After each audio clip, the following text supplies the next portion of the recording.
ঘরের অন্ধকার থেকে বের হওয়ার চেষ্টা করল। বাইরে মেঘে ঢেকে থাকা চাঁদের আলোয় কলেজ প্রাঙ্গণটা অদ্ভুত ভয়ঙ্কর লাগছিল। বাতাসে ভেসে আসছিল ভেজা মাটির গন্ধ, কিন্তু তার সঙ্গে যেন মিশেছিল অজানা এক আতঙ্ক। হঠাৎ পেছনে পায়ের শব্দ। কেউ ধীরে ধীরে এগিয়ে আসছে। অহনা ভয়ে কাঁপতে কাঁপতে বলল, কে কে ওখানে? কোনো উত্তর নেই, শুধু পায়ের শব্দ কাছে আসছে। সে দৌড়ে লাইব্রেরির দিকে ছুটল। দরজা ঠেলে ভেতরে ঢুকেই দেখল টেবিলের উপর ছড়িয়ে আছে কিছু পুরনো ফাইল, আর তার উপরে লাল কালিতে লেখা, তুমি যদি বাঁচতে চাও সত্যিটা কাউকে বলো না গি। অহনা ফাইলগুলো উল্টে দেখতে গিয়েই বুঝল এগুলো কলেজের পুরনো রেকর্ড। আর একটা স্পষ্ট ছবি, অনন্ত স্যারের সঙ্গে এক মেয়ে দাঁড়িয়ে আছে, যার চেহারা একেবারে অহনার মতো। তখনই হঠাৎ আলো নিভে গেল। দরজা ধীরে ধীরে বন্ধ হয়ে গেল ভেতর থেকে। অন্ধকারে কণ্ঠস্বর, তুমি আমাদের খুঁজে পেয়েছ, এখন তুমি বেরোতে পারবে না গি। অহনা চিৎকার করতেই ফাইলের ভেতর থেকে উড়ে এল একটা ছোট্ট কাগজ। আজ রাতেই সব শেষ হবে। অহনা সিঁড়ি দিয়ে উপরে উঠছিল ক্লাসরুমের দিকে। হঠাৎ মনে হলো কে যেন পিছন থেকে তার ওড়না হালকা টান দিল। চমকে পেছনে তাকাতেই অবাক হয়ে গেল অহনা। দাঁড়িয়ে আছে অনন্ত স্যার, কলেজের সবচেয়ে রাগী এবং স্টাইলিশ শিক্ষক। অনন্ত স্যার গম্ভীর মুখে বললেন, অহনা, এত দেরি করে আসছো কেন? ক্লাস শুরু হয়ে গেছে গু। অহনা কাঁপা গলায় বলল, স্যার, আমি ট্রাফিকে আটকে গিয়েছিলাম গু। কিছু না বলে স্যার অহনাকে ইশারায় একটি ফাঁকা ক্লাসে নিয়ে গেলেন। অহনার বুক ধুকপুক করছে, শাস্তি পেতে হবে বুঝতে পারছে। অনন্ত স্যার কিছুক্ষণ চুপ করে দাঁড়িয়ে রইলেন, তারপর গম্ভীর গলায় বললেন, তুমি জানো আমি দেরি একদম পছন্দ করি না, কিন্তু একটা জিনিস খেয়াল করেছি, তুমি পড়াশোনায় খারাপ নও, তবুও অঙ্কে ভুল করছো। কি হয়েছে? কোনো সমস্যা? অহনা মাথা নিচু করে বলল, স্যার, বাসার অবস্থা ভালো না, পড়ার সময় পাইনি গে। অনন্ত স্যার কিছুক্ষণ তাকিয়ে রইলেন, তারপর হালকা গলায় বললেন, তোমাকে সাহায্য করব, কিন্তু শর্ত হলো তুমি প্রতিদিন বাড়ির কাজ ঠিকমতো করবে। এখন ক্লাসে যাও। অহনা স্বস্তির নিঃশ্বাস ফেল, কিন্তু তার মনটা অস্থির হয়ে রইল। স্যার হঠাৎ এত কঠোর থেকে নরম হয়ে গেলেন কেন? এর পেছনে কি কোনো রহস্য আছে?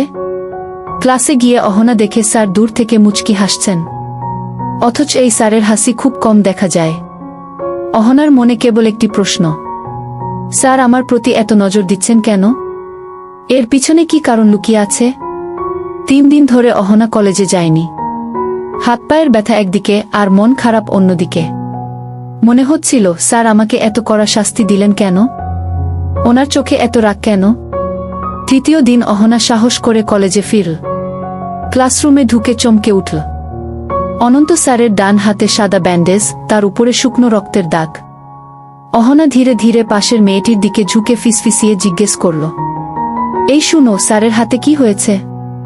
মেয়েটি নিঃশ্বাস ফেলে বলল, কেউ জানে না, স্যার বলেন এমনি কেটে গেছে, কিন্তু দাগ দেখে মনে হচ্ছে গভীর কিছু গু। অহনার বুকটা কেঁপে উঠল। স্যারের মতো কঠিন মানুষ কি নিজের কষ্ট লুকোতে পারে? তবে আসল ব্যাপার কি? ক্লাসে পড়া শুরু হলো, কিন্তু অনন্ত স্যারের গলায় আজ এক অদ্ভুত ক্লান্তি। স্বাভাবিক রাগী ভাবটা নেই। অহনা লক্ষ্য করল মাঝে মাঝে স্যার ব্যথায় হাতটা হালকা চেপে ধরছেন। হঠাৎ অনন্ত স্যার বললেন, অহনা, বোর্ডে এসে আজকের সমাধানটা করক। অহনা কাপা হাতে মার্কার নীল। বোর্ডে অঙ্ক করতে করতে তার চোখ বারবার চলে যাচ্ছিল স্যারের হাতে। রক্তের দাগ যেন অনেক কিছু লুকিয়ে আছে। মনোযোগ দাও। স্যারের কণ্ঠে কঠোরতা ফিরল। অহনা চমকে উঠল। সমাধান শেষ করে বেঞ্চে বসল, কিন্তু মনটা কাঁপছে। ক্লাস শেষে সবাই বেরিয়ে গেল। অনন্ত স্যার হঠাৎ অহনাকে ডাকলেন, তুমি থেকে যাও, তোমার সাথে কিছু কথা আছে গি। অহনার বুকের ভেতর ধুকপুকানি আরো বেড়ে গেল। কেন ডাকলেন? আবার কি বকবেন? নাকি আরো শাস্তি? ফাঁকা ক্লাসরুম, বাতাসের শব্দ যেন অদ্ভুত নিস্তব্ধতা তৈরি করেছে। অনন্ত স্যার জানালার বাইরে তাকিয়ে গম্ভীর গলায় বললেন, তুমি কি জানতে চাও না আমার হাতে কি হয়েছে? অহনা চুপ। মনে হলো স্যার তার মনের ভেতরটা পড়ে ফেলেছেন। স্যার, ও অহনা ফিসফিসিয়ে বলল। অনন্ত ধীরে ধীরে তার দিকে ফিরলেন, চোখে ক্লান্তি আর চাপা কষ্ট। যা দেখছো তার চেয়েও ভয়ঙ্কর কিছু আছে আমার জীবনে। জানতে চাও? অহনার নিঃশ্বাস আটকে গেল। মনে হলো এক অজানা রহস্যের দরজা খুলে যাচ্ছে তার সামনে। ঠিক তখনই বাইরে থেকে কারো পায়ের শব্দ। অনন্ত স্যার চমকে উঠে জানালার পর্দা সরালেন। দূর থেকে দেখা গেল কয়েকজন অচেনা মানুষ কলেজের মাঠে দাঁড়িয়ে অনন্তের দিকে তাকিয়ে আছে। স্যার ফিসফিসিয়ে বললেন, তারা এসেছে আমার জন্য। অহনা, তুমি কাউকে কিছু বলবে না, না হলে বিপদ হবে। অহনার চোখ বিস্ময়ে বড় হয়ে গেল। তারা কারা? স্যার কি জটিলতার মধ্যে আছেন? ফাঁকা ক্লাসরুমে অনন্ত স্যারের শেষ কথাগুলো অহনার মাথায় ঝড় তুলল। তারা এসেছে আমার জন্য। কাউকে কিছু বলবে না, না হলে বিপদ হবে। অহনা কিছু বলার আগেই স্যার তাড়াহুড়া করে দরজা খুলে বেরিয়ে গেলেন। বাইরে পা রাখতেই অহনা দেখতে পেল মাঠের পাশে 3 জন অচেনা মানুষ দাঁড়িয়ে আছে, চোখে অদ্ভুত দৃষ্টি, যেন কাউকে খুঁজছে। স্যার সোজা তাদের পাশ দিয়ে হেঁটে গেলেন, কিন্তু তারা স্যারের দিকে তাকিয়ে রইল, যেন কিছু বলতে চাইছে। অহনার গা শিউরে উঠল। এরা কারা?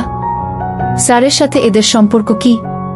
পরের দিন সকাল, অহনা কলেজের লাইব্রেরিতে একা বসে অঙ্ক কষছিল। হঠাৎ পাশের টেবিলে একটি ছোট কাগজ পড়ে থাকতে দেখল। তাতে অদ্ভুত কয়েকটি লাইন লেখা। যাকে তুমি বিশ্বাস করছো সে আসলে সত্যি নয়, সাবধান। অহনার হাত ঠান্ডা হয়ে গেল। কে এই চিরকুট রেখে গেল? স্যার, নাকি ওই 3 জন অচেনা মানুষ? ঠিক তখন অনন্ত স্যার লাইব্রেরিতে ঢুকলেন।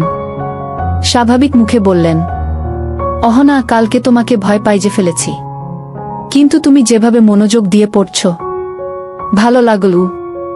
অহনা উত্তর দিল না, চিরকুটটা মুঠো করে লুকিয়ে ফেল।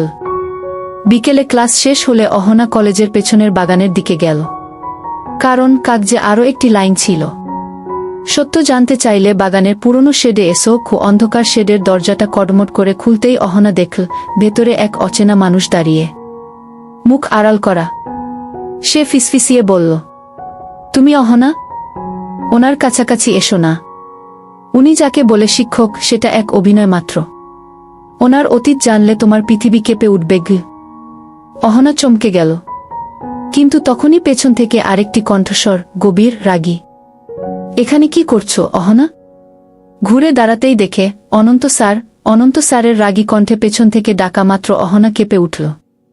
ফাঁকা শেডের ভেতরে দাঁড়িয়ে থাকা অচেনা মানুষটা মুহূর্তে অদৃশ্য হয়ে গেল, যেন কোথাও লুকিয়ে পড়েছে। অনন্ত স্যার ধীরে ধীরে এগিয়ে এলেন। এখানে কি করছো? অহনার কণ্ঠ আটকে গেল, কিছু বলতে পারল না। স্যার হঠাৎ চারপাশে তাকালেন, যেন কাউকে খুঁজছেন।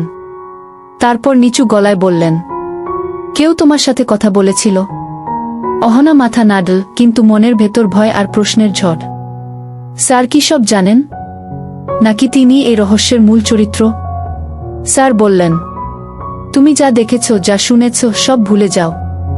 এই জায়গা আর কখনো আসবে না, না হলে বিপদ তোমার উপরও নেমে আসবে। অহনার বুক ধুকপুক করছে। স্যার, সত্যি কি? আপনি কি লুকাচ্ছেন? অনন্ত কিছু বললেন না, বরং দরজা খুলে বাইরে বেরিয়ে গেলেন। অহনা অসহায়ভাবে দাঁড়িয়ে রইল। পরের দিন কলেজে আরও অদ্ভুত ঘটনা ঘটল।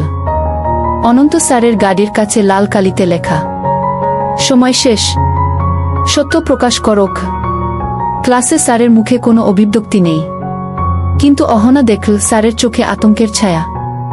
হঠাৎ লাইট চলে গেল, পুরো বিল্ডিং অন্ধকারে ডুবে গেল। ঠিক তখনই কেউ অহনার কানে ফিসফিসিয়ে বলল, ওর কাছাকাছি থেকো না, আজ রাতেই সব শেষ হবে। অহনা ঘুরে দাঁড়াতে গিয়ে দেখল কেউ নেই, কিন্তু অনন্ত স্যার দরজার সামনে দাঁড়িয়ে আছেন। তার দৃষ্টি সোজা অহনার দিকে। কলেজের অন্ধকার করিডোরে দাঁড়িয়ে আছে অনন্ত স্যার। তার চোখে এক অদ্ভুত দৃষ্টি, ক্লান্তি, রাগ আর ভয় মিশ্রিত। অহনা থরথর করে কেঁপে উঠল। স্যার! লাইট চলে যাওয়ার পর কেউ আমার কানে কিছু বলল। কে ছিল সে? অনন্ত গম্ভীর গলায় বললেন, তুমি কিছু শুননি, কেউ কিছু বলেনি, যা দেখছ সব ভুল। কিন্তু অহনার মনে হলো স্যার জেন নিজেকেই বোঝাচ্ছেন। ঠিক তখনই করিডোরের দূরে হঠাৎ ঝলসে উঠল একটি আলো। কেউ একজন হাতে ছোট্ট একটি টর্চ নিয়ে ইশারা করছে।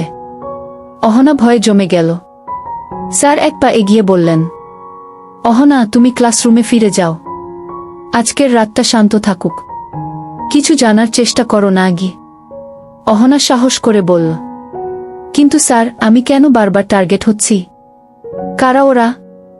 অনন্ত গভীর নিঃশ্বাস ফেলে বললেন, কারণ তুমি ভুল সময়ে ভুল জায়গায় ছিলে গু। হঠাৎ টর্চের আলোটা নিভে গেল। সবকিছু আবার অন্ধকারে ডুবে গেল। মুহূর্তের মধ্যে স্যারও কোথায় জেন মিলিয়ে গেলেন। অহনা একা দাঁড়িয়ে রইল, কিন্তু মনে হলো কেউ পেছন থেকে তাকিয়ে আছে। তারপর শোনা গেল ধীর শীতল কণ্ঠস্বর, আগামীকাল সব জানা যাবে, কিন্তু তার আগে কেউ মরবে গু। অহনার বুক কেঁপে উঠল। কে মরবে? স্যার নাকি সে নিজে? অহনা বুক ধুকপুক করতে করতে করিডোরের অন্ধকার থেকে বের হওয়ার চেষ্টা করল। বাইরে মেঘে ঢেকে থাকা চাঁদের আলোয় কলেজ প্রাঙ্গণটা অদ্ভুত ভয়ঙ্কর লাগছিল। বাতাসে ভেসে আসছিল ভেজা মাটির গন্ধ, কিন্তু তার সঙ্গে যেন মিশেছিল অজানা এক আতঙ্ক। হঠাৎ পেছনে পায়ের শব্দ। কেউ ধীরে ধীরে এগিয়ে আসছে। অহনা ভয়ে কাঁপতে কাঁপতে বলল, কে? কে ওখানে? কোনো উত্তর নেই, শুধু পায়ের শব্দ কাছে আসছে। সে দৌড়ে লাইব্রেরির দিকে ছুটল। দরজা ঠেলে ভেতরে ঢুকেই দেখল টেবিলের উপর ছড়িয়ে আছে কিছু পুরনো ফাইল, আর তার উপরে লাল কালিতে লেখা, তুমি যদি বাঁচতে চাও সত্যিটা কাউকে বলো না গি। অহনা ফাইলগুলো উল্টে দেখতে গিয়েই বুঝল এগুলো কলেজের পুরনো রেকর্ড। আর একটা স্পষ্ট ছবি, অনন্ত স্যারের সঙ্গে এক মেয়ে দাঁড়িয়ে আছে, যার চেহারা একেবারে অহনার মতো। তখনই হঠাৎ আলো নিভে গেল। দরজা ধীরে ধীরে বন্ধ হয়ে গেল ভেতর থেকে। অন্ধকারে কণ্ঠস্বর, তুমি আমাদের খুঁজে পেয়েছ, এখন তুমি বেরোতে পারবে না গি। অহনা চিৎকার করতেই ফাইলের ভেতর থেকে উড়ে এল একটা ছোট্ট কাগজ। আজ রাতেই সব শেষ হবে।